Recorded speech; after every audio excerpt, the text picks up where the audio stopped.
Welcome back to Retirement Unplugged, where I got, I guess, my youngest son, Ethan, with us today. Yep. Just asked Ethan to sit in with us so we can talk a little bit about, he's living the plant life, right? Yep. Kind of like what I did whenever I was, coming up, right? So, anyways, Up and coming. yeah, there you go, up and coming. But what are you, 25?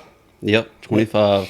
The big 2-5. So I actually started plant life, working in a plant, working in the steel mill when I was 26. So you started at what, 22? 21. 21. I've been Okay. at the chemical plant for 4 years, I think. 4 years? Okay. I think so. So last time we talked a little bit about plant life, what it's like working in a plant, or some of the lost trade is what we talked about. Kids coming up today and you guys may be the same out there, where I don't know if you have pipe fitters and people like that work out Oh, yeah. there. Plenty of them. Yeah, where that's kind of a dying breed. Right. You know what I'm saying? Yeah. So we talked a little bit about that last time, where, you got these kids that are not going to trades, do any form of a trade anyways. Right. And how that kind of hurts, right? I mean, because you can look around at any plants that are going on today, or any of the work that's happening, and there's a lot of job opportunities, Right. especially for, guys your age, right? You said you started when you was 21. So guys your age that are getting out into the workforce and can make some really good money, Right. So, I feel like trade is definitely, very needed in the world. So you really can't go wrong with getting a trade. yeah, I mean, I don't, maybe any kind of trade, because I know when I worked at Nucor, we had, we had pipe fitters, we had welders, we had, of course, mechanical guys, electrical guys, and even though we had them that worked for Nucor, we also had them come in on down days and down, weeks that we were down to do a lot of work, Right. and they struggled to find good people to do that, Right. right? You know what I'm saying? So, yeah, it's a dying trade, and it's something that, I don't know. I think going forward, if young guys, even gals that wanted to get into that, man, it's time to make some money. Right. So what do you do? What's you're a chemical operator? Is that right? Right. What's your daily as a what does that even mean? So pretty much, we have certain things that we make, like the chemicals that go on your phone screen that make it like smudge proof. Oh yeah, yeah. We make that. Really? Yep. We make stuff for cars. We make stuff for like these fast food spots where they have the wrappers, that go around like the grease. burgers. Yeah, won't let grease through. We make that. Well, I had no idea. Yeah. So let me ask you, like these screens on your phones and stuff. I mean, how bad is that stuff for you? I mean, there's some chemicals that are pretty rough. So, I mean, we have to wear like supplied air, full suits on when dealing with certain stuff. If there's like a leak. Yeah. Wow. So there's a lot of. I mean, you just mentioned something that goes around food, Right. Yeah. and it's got a chemical on it that. And what's crazy is, so you're not really supposed to microwave food with it in the wrapper. Oh, I do it all the time. Yeah, you're really not supposed to, because of that chemical. They don't tell you that, but you're not supposed to. I wonder why there's no warning on that. Yeah, exactly. I don't know, but I mean, those chemicals that go in it, they can be like, yeah, pretty bad. Really, that seems crazy. I mean, Yeah. You'd think they'd put that. Well, maybe they do. I just don't read it. Yeah, I don't either. You know what I mean? Yeah. I just take. I mean, when you're starving, you don't really exactly. care. It's like you just take somebody's word for Yeah. for what it is. Oh, they say it's okay. All right, I'm good. I'll eat it. Yeah. Whatever. Like warming something up in a plastic bowl. Uh-huh. So, but okay. So you guys have some chemicals out there that are pretty, or can be pretty nasty for you. But what is your daily thing? Like, I mean, So on the daily, I'll have to charge these chemicals into a chemical reactor, right? Okay. And it would like go through like a process of pretty much just like it gets mixed up a lot under heat, under pressure. Uh-huh. And then it gets to the very end, they have to package it out. Okay. And we package it in totes or drums. And then it's good to send off to It gets shipped whoever. out. Yep. Okay, it gets shipped out to a middleman or Well, all I do is I put it on a pad, and a truck comes and picks it all up, and they take it to wherever. yeah. In a when you say a tote, you're talking what 300-gallon totes or more? Yeah, we filled the totes up. It holds about 2,207 pounds. Oh, okay. Y'all go by pounds. Yep. Because I used to deal when I was at Nucor. I ordered everything for the galv line when it came, our chemicals, and I dealt in. I didn't deal in pounds. I always dealt in gallons. We had 330-gallon totes, Right. typically, but I never looked at it in the poundage side of things. But interesting. Yeah, it's the same totes. It is. Yeah. Okay. All right. I kind of in my head that's what I kind of pictured. Yeah. So you guys just prep those out and get them ready to ship, right, on a daily. Yep. And then you have to do any type of maintenance work, or you guys got maintenance guys that take care of that? Or Well, we how's that work? troubleshoot, of course, and if it's something that we can take care of, then we will. Yeah. But if it's, something needs to be done that, we don't have the parts for, the tools or something like that, then the maintenance guys will come. Okay. That's interesting. How many guys does the company employ out at this plant where you're at? Do you have any idea? There's probably about 5. Well, now there's probably about 400, probably about. What about how does it break down in a crew? Like the crew that you're on, how many guys? Okay, you the got? crew that I'm on, there's not many guys that there's really not that many people that do what I do there, I guess. Okay. In my department, it's only 2 to 3 people per shift. Oh, that's interesting. Because we had, well, depending on where you're at. Like when I was in the cold mill, believe it or not, I had 20 plus people on my crew. Right, and that varies. I mean, other areas of the plant, are more. There'd be 5 or 6 per shift. Yeah. So the galv line, I think there were 6 on a crew. Right. Yeah, which was pretty lean. I mean, that's really every job had one person. Now, the good thing out there was you had a lot of guys that could do other jobs. Mm-hmm. So if you had something happen, you could put somebody in there. It sounds like you guys don't have that opportunity. Yeah, I mean, there used to be, I think, 5 people per shift there. And then they were slowing down, so they moved people out and filled other spots. Then they picked back up. And now we're just kind of stuck, with 2 to 3 people. Yeah, per shift. Okay. What about turnover out there? What is that? Do you have a high turnover rate of people? I feel like certain areas do. Yeah. I don't know the exact. Yeah. But no. up where I'm at, it's not that high. I don't think. Yeah, I wonder how it's always been, because I'm going to tell you, with Nucor, used to when I first started, it was hard to get a job, and then you fast forward 20 years, 22, 23 years, and it's like job opportunities all the time. You had people coming and going all the time. Turnover rate started picking up. Right. It just seems odd to me, because these jobs, like these plant jobs, I mean, a lot of them are 6-figure jobs. Right. And you get in at a young age and you've got a 6-figure job, dude. That's bank. Right? Yeah. That's starting your life out pretty good. Yeah. So I remember straight out of high school, you were wanting to go to college. You remember you talked about going to college. Well, you wanted dad to pay for college, and Oh yeah, of course. you just show up, right? Yeah. But are you glad that you went this route, or would you have rather tried to go to college? I honestly look back at that all the time. Yeah. I wanted to go to school, and I'm pretty proud of the choice that I made, not to go. Yeah. Because it ended up working out. Mm-hmm. But I guess it just as easily could have not. It just kind of depends how how you take advantage of What's in front of you. Right. Exactly. It depends on the person too. Yeah. What kind of goals are you really trying to achieve? Right. So when you made that decision, or when I helped you make that decision of, no, I'm just kidding. But when you said, okay, I'm not going to go, I'm just going to get out in the workforce. What helped you make that decision? Money, or you just, you had the drive to, I don't know, go out and do something? I just never really was big on school, really. I was done with school. So I was like, I'm tired of school, I'd rather just work Yeah. And I mean, of course, I've always, also enjoyed having some money and stuff. Sure. Oh yeah. And so I dropped out and just went straight to get a job. Yeah. And then got a job and saw the opportunity to move somewhere better at the chemical plant, and then so I took it. But that's not really where you first started. I mean, No, I started. I was a maintenance man. Well, not really. I fixed cars for Mazda.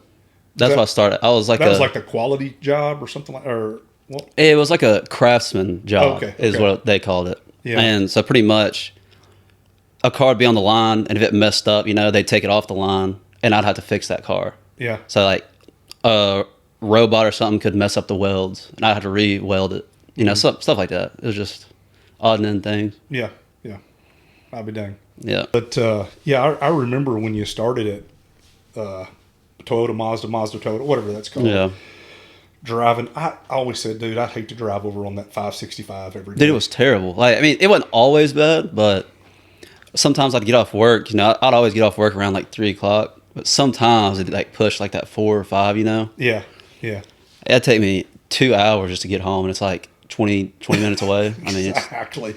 Anything on that side of the river is terrible. it's terrible. It's for some reason. Someone would always get in a wreck, Yeah. and then it'd be backed up. Yeah, exactly. I But was like, I can't stand it. so you went did you go from Mazda Toyota to Daikin? Yep. Okay. Like you went to one of their job So I went to their fairs.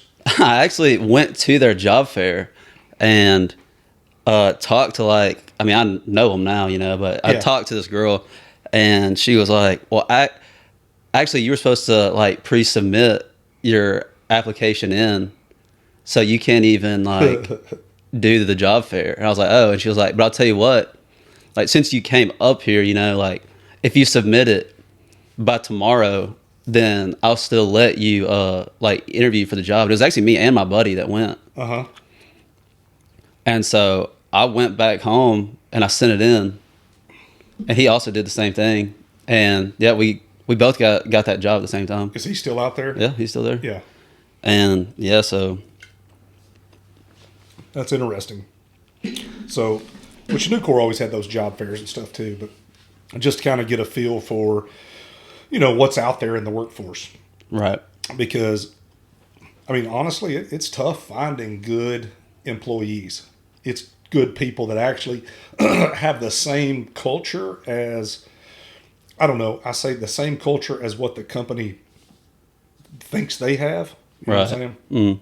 Which, in my opinion, changes over time. Mm-hmm. Yeah, I don't Definitely know. does. Yeah. I was gonna say, I don't know if you've noticed that or not, but I know with Nucor, it was pretty. You had to be pretty hardcore early on. You know what I mean? Yeah. Your work style, your attitude. You'd be like a go getter off the bat. I always say a type A personality. Right. Somebody that's semi-aggressive, and that's what they looked for. And you fast forward to now, and it's just like they want a warm body, Right. which drove me crazy. But it's also due to what's in your workforce, what's in Right. the area, what's the availability of people in your area. Because man, you can go to all these interviews and when you have those job fairs, interview all these people, and you might pick one out of the entire day that's got some of the culture that you're looking for. You know what I mean? Right. But anyways, so you got on straight out of Mazda Toyota, and you've been there ever since, and you've kind of made a career out of it, which I think is a good choice. I mean, I used to tell guys all the time, if you're going to go do some type of plant life, and you're going to work shift work, and you're going to be away from your family, and you're going to miss weekends, you're going to miss holidays, you're going to do all these things, make that company work for you.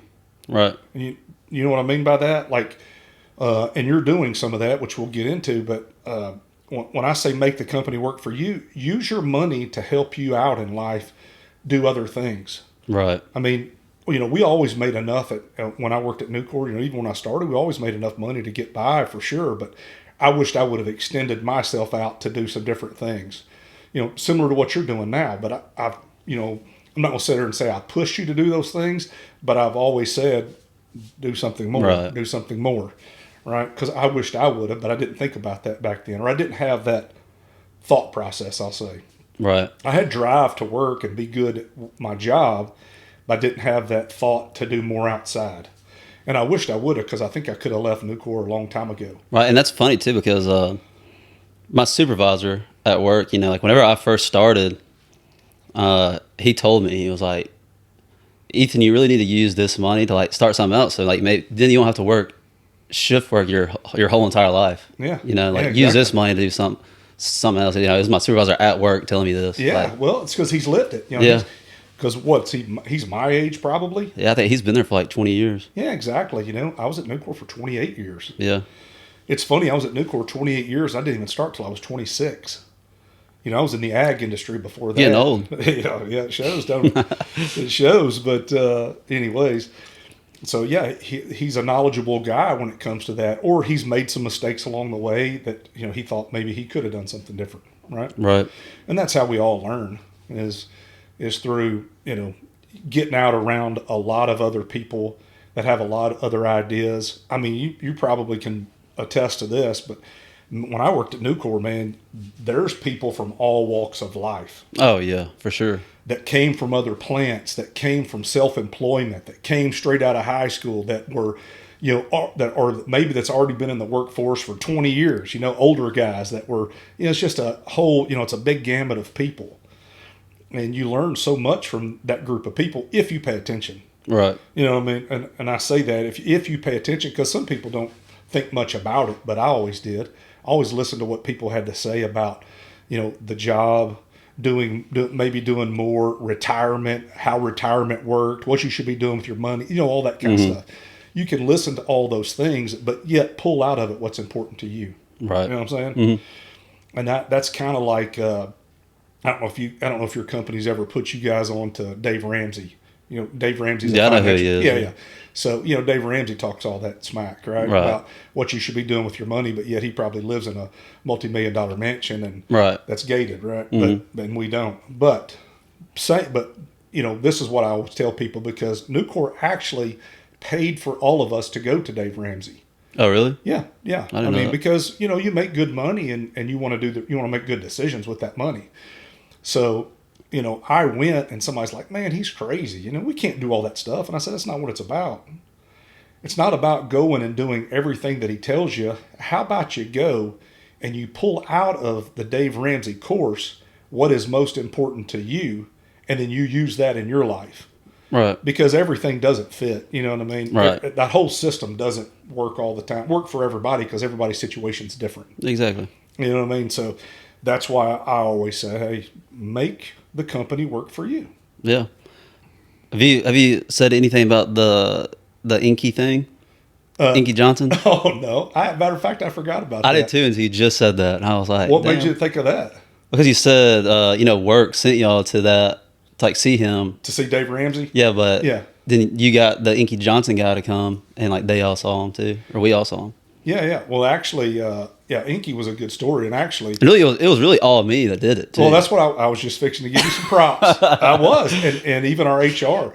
So just to tell you guys a little bit of a quick backstory on that, Inky Johnson played for Tennessee, right? And he got hurt. I think probably at one point in his life, he was a great football player, and he probably aspired to be professional. And that was where he was going to earn his living and take care of his family. Well, he had an injury that changed his life forever, right? Honestly, I'd never heard of him. Never. Either shame on me or, I don't know. It's not like I'm a Tennessee fan. right. So, anyways, Ethan sends me a video. Was it a video you sent me? Yeah. And it was a really neat. Let me say one more thing. Nucor was big on every year they would have a guest speaker, right? They'd have a guest speaker come in and talk at our crew dinners, is what they called them. And it was always something that inspired people, right? Tried to inspire people, Right. is what it was. They always try to get somebody to inspire, the crews. So Ethan sent me this video about Inky Johnson and kind of what he had been through in his life and where he was at today. And he's actually doing very well today, even though he's had, some issues with his body and how his hands move and all that stuff due to the injury that he had on the football field. He lost his arm, right? Well, it doesn't function at all, remember? It's still there, but it doesn't Oh, okay, function. yeah, that's right. So Ethan sent me this video, and I thought, wow, that's a pretty powerful video. So I shared it with my boss. Well, my boss is at corporate now, but at the time he was not. He shared it with the management group, and the next thing you know, they've got Inky Johnson coming to talk at our crew dinners. And they even called me and said, "Hey, would you and Ethan go over to the airport and pick him up since this is y'all's deal? You know, Right. since Ethan's the one that kind of got all this rolling." I was like, "What? Yeah, What? what?" I was like, "Yeah, sure." You know, so Ethan and I got to go and meet Inky Johnson. He rode my truck, and we took him back to Yep. his hotel, and then got to go and listen to him speak. Yeah. Yeah. So, which was really a neat thing. I thought. I mean, a guy that you really, man, it's hard to imagine. To me, it's hard to imagine having the rug yanked completely out from underneath you, Right. and your life change in an instant. You know what I mean? One hit on that football field changed his life forever. Forever. Yeah. I actually saw something that he posted just the other day. Yeah. And that was the first time I've seen him again in a while, like his videos. And it was about someone asked him, like, do you ever think, like, why me? Yeah. And he was like, no, I never think that. He was like, because I wouldn't be doing this if that wouldn't have happened to me, and I love doing this. Yeah. He was like, so I never ask why. Well, that's why kind me? of that's kind of where I was going. He, instead of curling up in a ball and going, why me, why me, why me? Right. He took advantage of that situation and said, you know what, I can help others. Yeah. How important or how powerful is that? I wish I could motivate people like that. Yeah. I just wish, some people have that skill. That gift, Yeah, yeah. it's a gift. That's right, it's a gift. Some people have that gift. I wish I had that gift, but I don't know. Maybe it's something that you're either passionate about or you're not. I don't know. Right. But it's interesting. So yeah, I mean, he took that on and ran with it, and that's kind of what we were talking about was allowing the plant that you're working for and the money that you're making to help you do something more in life. Right. You know what I mean? It's pretty interesting. But anyways, so back a little bit on the plant side of it. How well do you work with shift? Man, shift was tough for me. Now, when I was your age, I guess it wasn't too bad. Yeah. But man, the more it rolled on, I become terrible.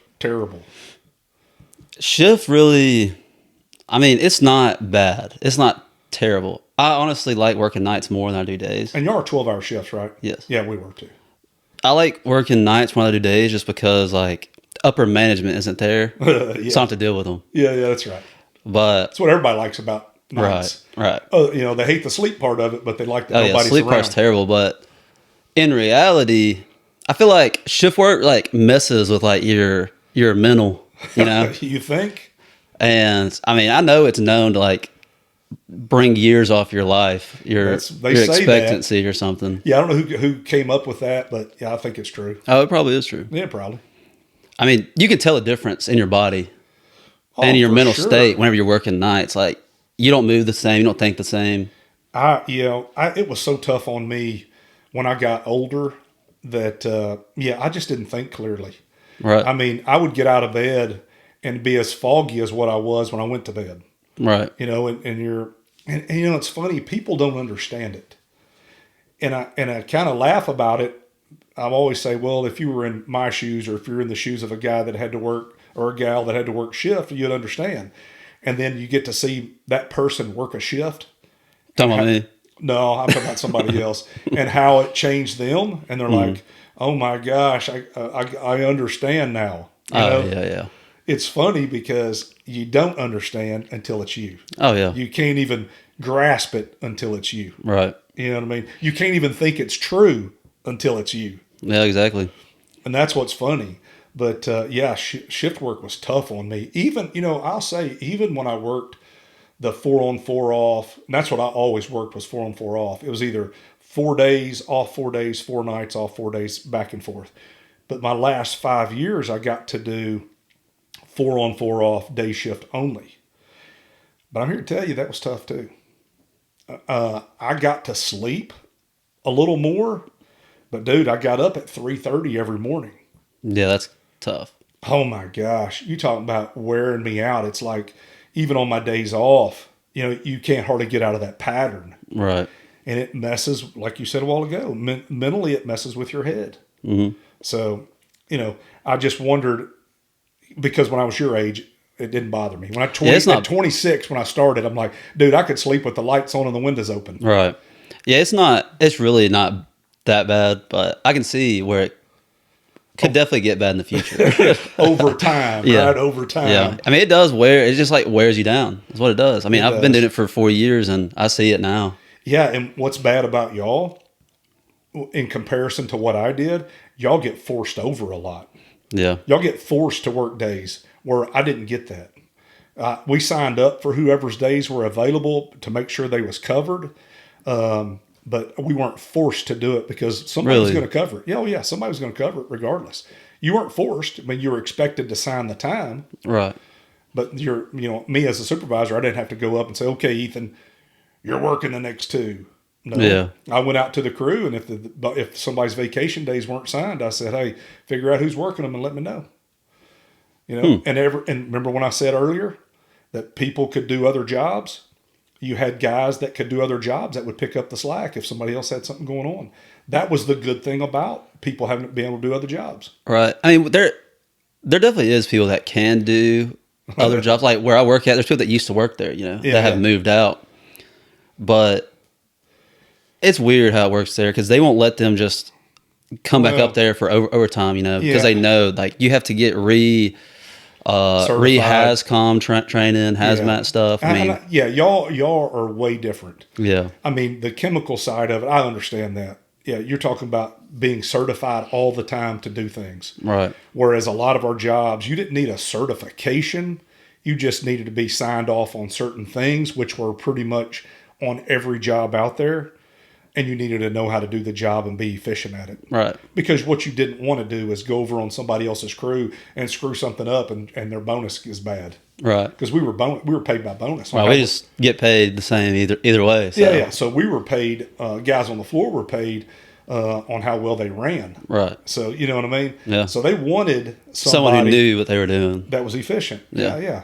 Not just somebody out of the cafeteria. That was always my joke. Get somebody Yeah. out of the cafeteria. But it's interesting. I just wondered how you right now because in 10 years I'm going to ask you if you're still there. I'm going to say, hey, how's that shift work going for you now? I'm gonna be honest. I hope I'm not still there. I don't have to Yeah. worry about the shift work. Yeah, I mean, I hope you don't either. I hope that I hope at some point you're able to get out of there and do something else and, Right. and allow the plant to work for you. Right. Exactly. Yeah. So you've dabbled in a couple things outside of there, right? Yep. Well, I guess the first thing was the concrete pumping business. Yep. That was interesting, wasn't it?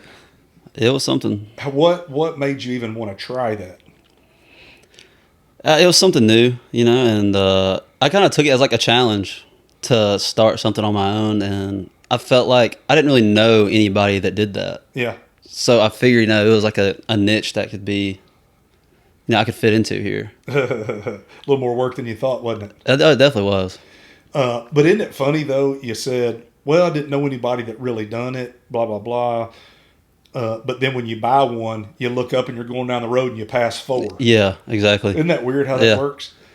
I had never seen one until after I got one, And then you and saw then them I everywhere. saw them. There was people everywhere that had them, and I was like, "Where did y'all even come from?" Yeah, exactly.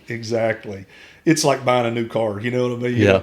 You could go out and buy a Mercedes and just like you never noticed Mercedes on the road hardly. Yeah, Or the body style that you just bought, and then Right. all of a sudden, boom, they're everywhere. You're like, what? I never even seen these. yeah, And it's funny too because we talked about this a little bit last time that I'm getting into another little business with a buddy of mine on this dumpster, this roll off business. yep, And I was like, dude, I never see roll offs. I never see them hauling. Then we purchased this equipment and I see them everywhere. We saw them yesterday. I've been seeing them too. Now that you said that you got it, Yeah. Yeah.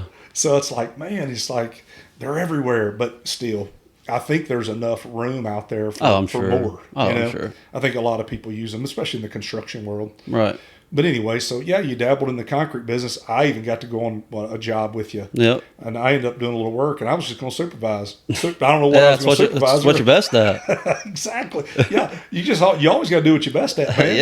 Yeah, exactly. So I was like, yeah. I told him, I was like, yeah, I'll go, and I'll supervise. Just jokingly, say I was going to supervise, but But pretty much that's all he did until like the very end. oh my gosh, and I had to sweat. I was like, what's going on with these hoses, man? Dude, it ended up being work.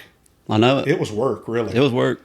And I joked with what's your buddy's Dez. Yeah. I told Dez, I don't know where you were. When I told Dez, I said, it's tough work when the Hispanics guys that were Yeah. doing the concrete were like, tough work, isn't it? I was like, Yeah. man, if those guys are saying it, Well, yeah, one of those dudes, he came up to me at like the end and was like, "Man, working this hose is some hard work." And I was like, "That's something right there. That's something."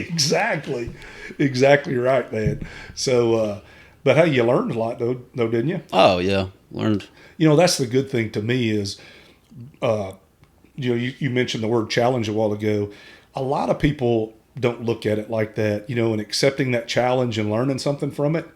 But dude, that's the best time to learn. I mean, new skills about life stuff. You guys purchasing that equipment and going through the process of purchasing equipment, that was a big help for you in the long run. Yeah. Because you got to learn about that process and learn how all that Right. worked and get your name on something and, with a bank and, And the reality of things is that like you'll never learn those kind of things unless you put yourself in the situation to learn it. That's you know? exactly, yeah.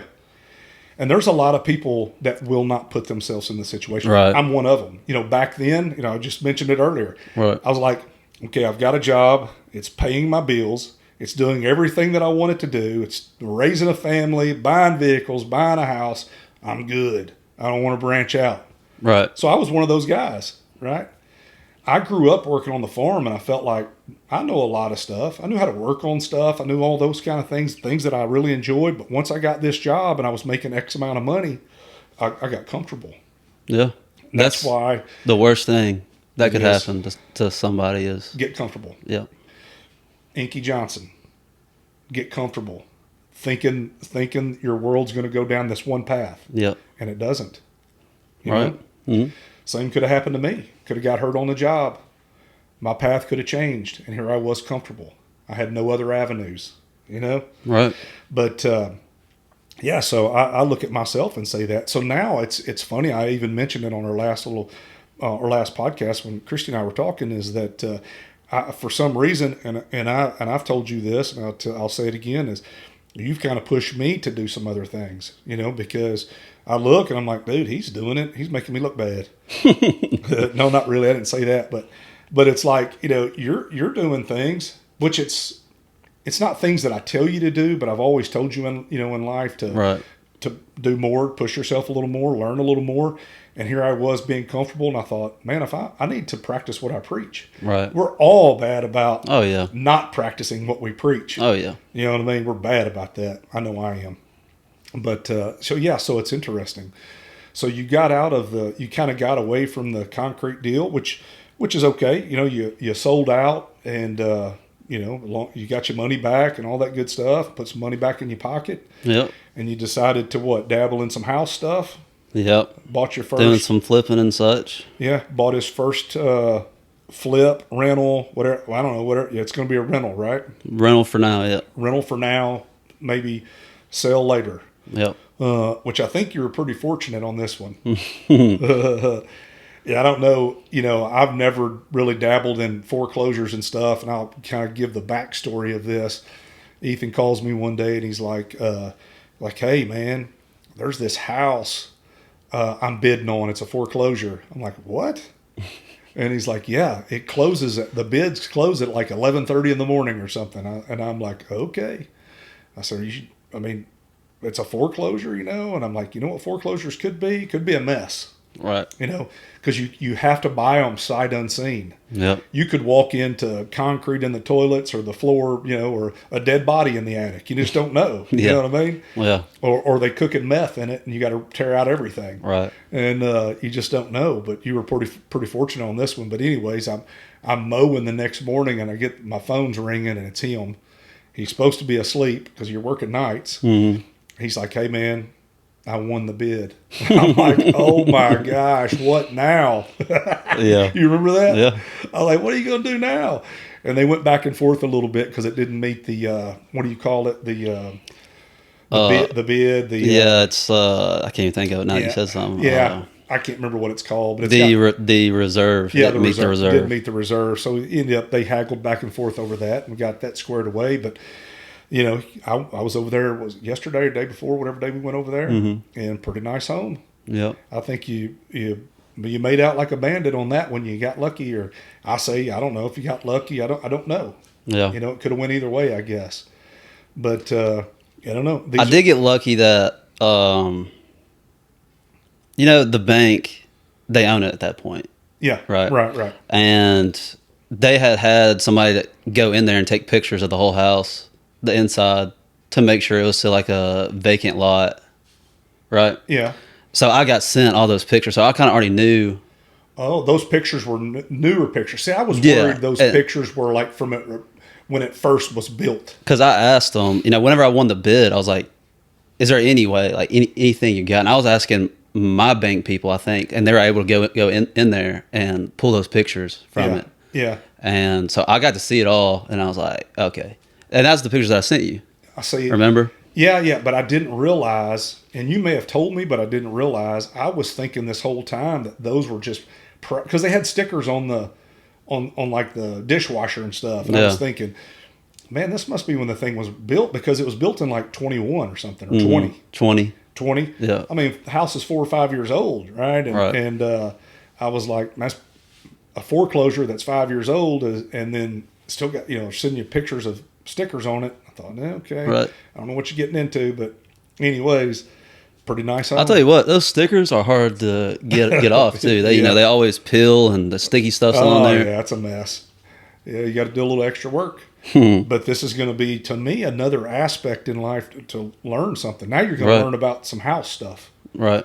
You know what I mean? And hey, look here, there's a lot to learn about, There's so many different things you could do in like the housing world. I'm talking in the about real estate world. Yeah, but I'm talking about when I say learning stuff, I'm talking about from financing a foreclosure, how you do that type loans, what's the best avenue, and then when you get into the house, and if you had to actually do some work, if you do some of it yourself, or if you bid it out, interacting with those people, Right. because communication becomes key.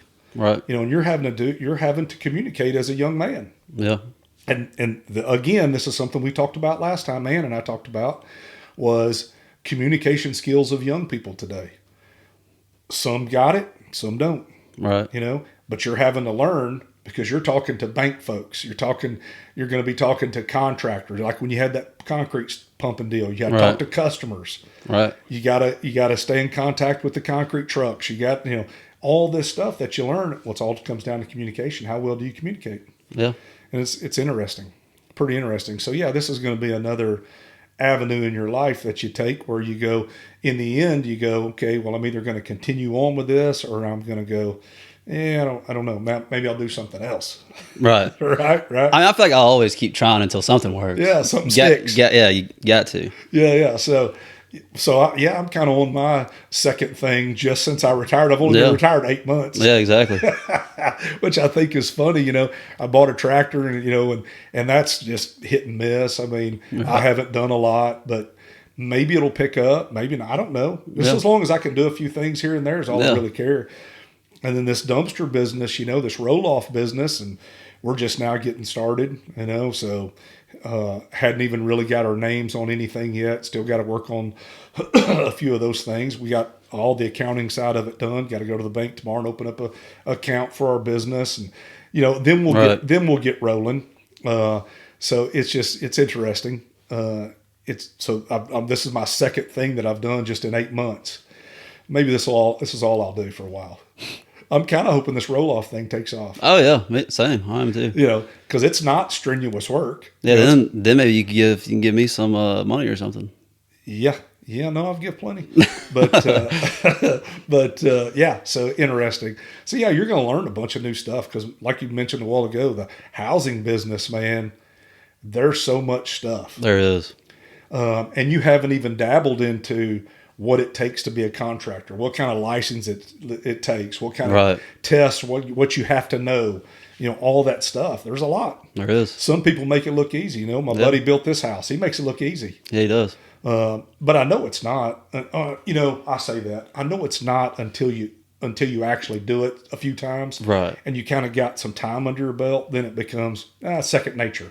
I feel like everything's hard till you learn it. Then Yeah. you're like, oh, okay. Yeah, until it becomes like, we Yeah. went to the accountant this morning, and we were sitting there, and he was like, bam, bam, bam, bam, bam, bam, and I was just sitting there listening because I don't know the ins and outs of starting a new business or all of that stuff. Right. And I was learning something this morning myself. Right.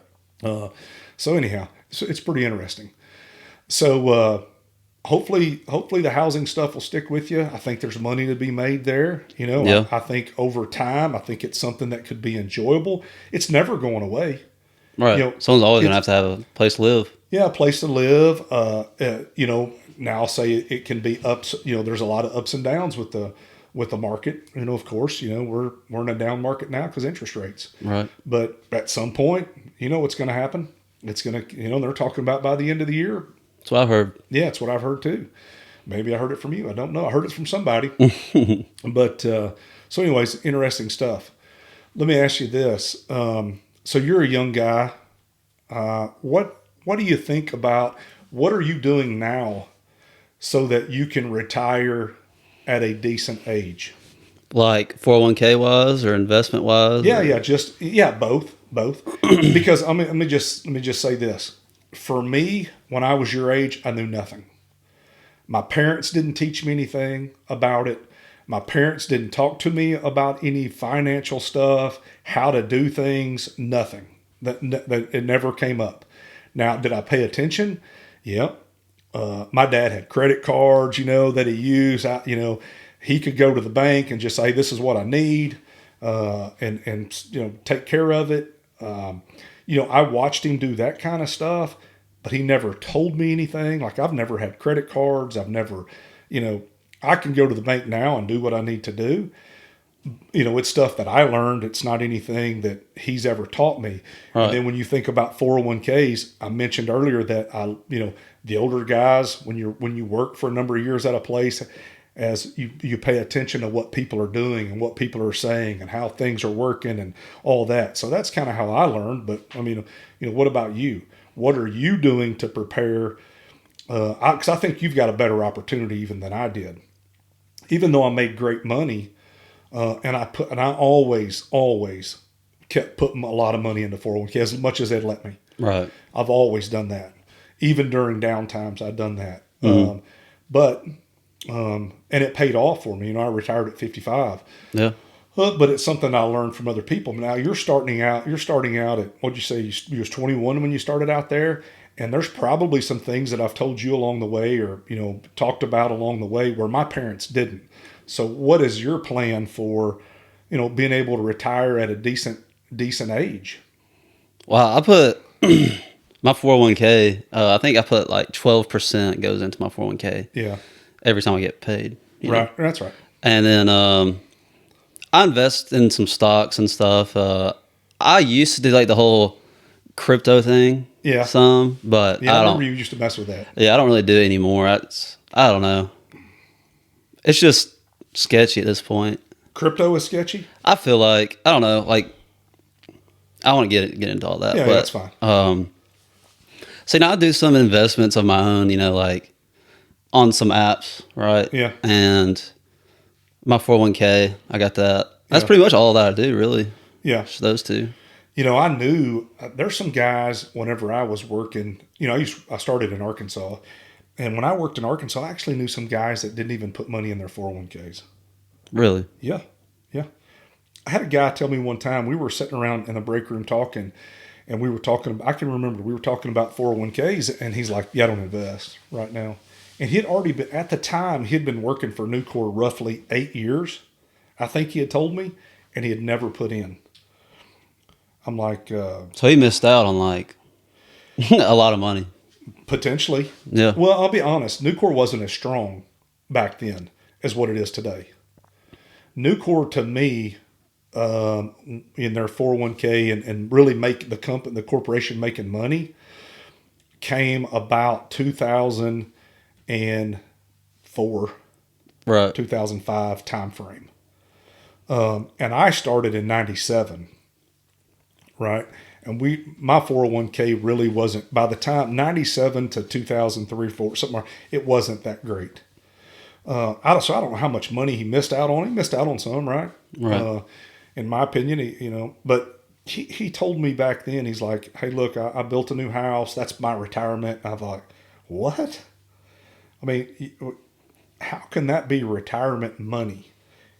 Selling it one day and using that money to do what? I mean, you know how expensive things are today and what it takes to get by.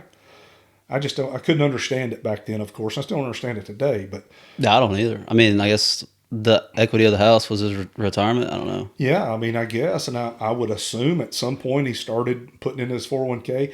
I just don't know how you. That's why I ask, because it's one of those things where if you get used to X amount of money coming in, and you're not contributing to 401k, then more than likely later in life you're not going to contribute to 401k because you're used to X amount of money coming in. I feel like as long as I don't see it, I don't miss it. That's me. That's how I was. That's how I am. Yeah, So that's if how I I never was. see it come into my account, then I'm like, okay, well, I This don't is have what it I got then. to deal with. Yeah. Yeah, that's how I was too. I think there's probably a lot of people like that. So could you imagine for, 15 years, you're not contributing to 401k, and this money that you see coming into your account, then all of a sudden you go, man, I need to start contributing. And, $300 or $400 a week is out of your check, and you're like, what? Where's this money? Right. I don't know how much, but anyways, it just seems crazy to me. So, you've got an opportunity as a young man making good money to set yourself up for getting out of there at an early age. Right. I know you want to get out at an early age anyways. You're hoping that, or you're trying to do something to where you can get involved with housing, whatever it is, Right. whatever it is that sticks, so you say, that'll help you even leave even sooner, which I hope that too. I want everybody to, I look back, what I was going to say is I want everybody to have the opportunity to get out of a plant life early Right. and let that plant work for them. But, yeah, I look back and I wished I would have gotten out earlier. I think I could have, Yeah. I think there's some things that I could have done. Let me tell you, the difficult part is you get accustomed. I got accustomed to 4 on 4 off. Having 4 days off every week is hard to beat. I mean, I get a week break every month. I get know. a week straight off every month. and Yes, that's hard to beat. I'm telling you it is. I never want to go back to work after that week I break. bet. I'm like, dude, I bet. why can't I just stay like this? Oh yeah, it's for me. For me, I'd take a 4 days off is considered a 40-hour vacation. Like if go to the beach or something, Right. and I'm off 12 days. 12 days, Right. dude. It's hard to go back. It's hard to go back to work. So, that schedule is what kind of keeps you roped in too. Not just the money, that schedule. Right. Because there was some stints I did on what we always called days, which was a Monday through Friday job, and only having 2 days off. Yeah. Dude, it was rough. That sounds pretty rough. I couldn't get anything done. Yeah, It and was crazy. that's also like I like to be off during the weekdays too because nothing's open on the weekends. I know. I loved being off. I loved it when my days off felt like a Tuesday, Wednesday, Thursday, Yeah. Friday or something. Mm-hmm. Even though I worked the weekend, I was like you said earlier, wasn't nobody out there. Yeah, I was the boss. So everything went through me. That's nice. Yeah. So anyways, yeah, it's good stuff. So yeah, as long as you're planning for the future and you've got that opportunity to set yourself up for success now and keep on going down that road, man, I think you'll have some great opportunities. that's what I'm looking for. Yeah, and you keep dabbling in that market, in the housing side of it. you know, who's the guy? I've told you about this before. He's like a Oriental type guy that I see. I've seen him on YouTube, and he always talks about investing in real estate.